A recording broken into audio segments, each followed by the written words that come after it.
Grow More Fruits in Manipur and Mass Tree Plantation campaign was begun today at Uripok, Hidromlikai. The campaign is jointly organized by United Clubs Uripok and Irawat Foundation.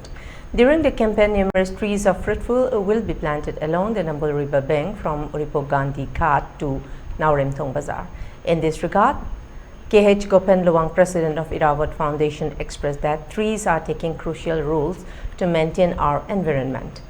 They provide us oxygen. To grow more trees of fruitful can promote our economy. They also supply us foods. The association will launch another campaign, vertical farming in Uripok, very soon.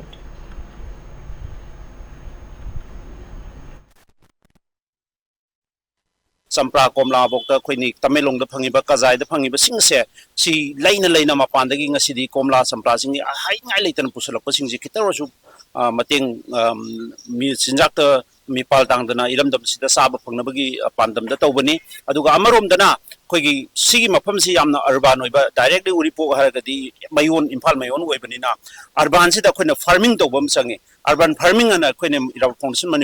Manipurda urban farming hodokadabani haijab dugi matungina khoigi sigi mafam singsida farm jaga mafam da tawba aduga leiba building mathak singsida khoigi vertical farming tawdana adagi maroi mapang thadana adugumagi campaign amasu khoi sidai da khoine awareness oina iramdam sida pijagi habigi pandam tasu laksabane